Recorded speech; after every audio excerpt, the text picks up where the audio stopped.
بسم اللہ الرحمن الرحیم۔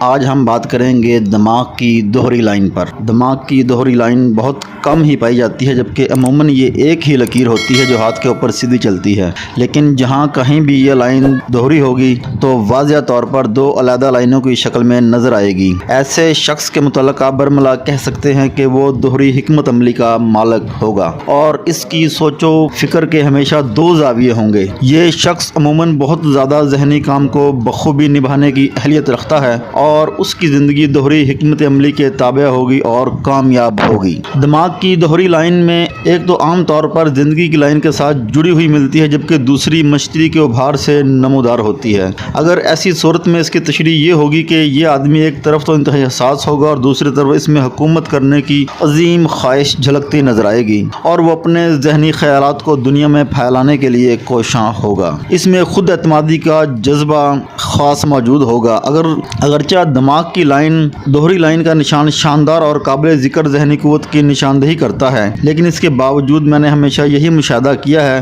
کہ کسی ہاتھ پر صاف اور واضح ایک لائن بمقابلہ دو لائنوں کے زیادہ کامیاب اور کامرانی کی صورتوں کو ظاہر کرتی ہے۔ دماغ کی دوہری لائن کی ایک اور بھی صورت ہوتی ہے کہ لائن نمبر 7 جس میں بڑی لائن کے ہاتھ کے درمیان سے دو صورتیں اختیار کرتی ہے، جہاں پر سے اس کی ایک ذیلی لائن ہاتھ پر آگے کی طرف چلی جاتی ہے اور دوسری کمر کے ابھار کی طرف جھک جاتی ہے۔ اس صورت میں ہم ایک ایسے شخص سے مل رہے ہوتے ہیں جو ذہنی طور پر دو شخصیتوں کی نمائندگی کر رہا ہوتا ہے۔ ایک لائن کی صورت میں تو کسی شخص کو اپنی مرضی پر مکمل اختیار ہوتا ہے، لیکن دوہری لائن والی شخصیت دوہری حکمت عملی رکھنے کی وجہ سے کسی بھی کام کی تکمیل کے لیے الگ الگ زاویہ اختیار کرنے کی وجہ سے مکمل اختیار سے محروم رہتی ہے۔ دور قدیم کے بہت سارے محققین نے اس بات کو تسلیم کیا ہے۔ دماغ کی دوہری لائن جب دو مختلف لائنوں کی شکل میں پایا جائے تو یہ وراثت میں قوت اور دولت کے ملنے کی نشانی سمجھی جاتی ہے۔ تاہم میں نے عام طور پر اسے جس طرح پرکھا ہے، اس میں یہ پایا ہے کہ اگرچہ یہ دوہری لائن کسی شخص کی زندگی میں بہت بڑی دولت یا قوت کے نتائج کو ظاہر کرتی ہے، لیکن اس کے حصول میں اس شخص نے سب کچھ وراثت میں ملنے والی عقل و دانش اپنی صلاحیتوں کے ذریعے حاصل کیا ہوتا ہے، نہ کہ پیدائشی طور پر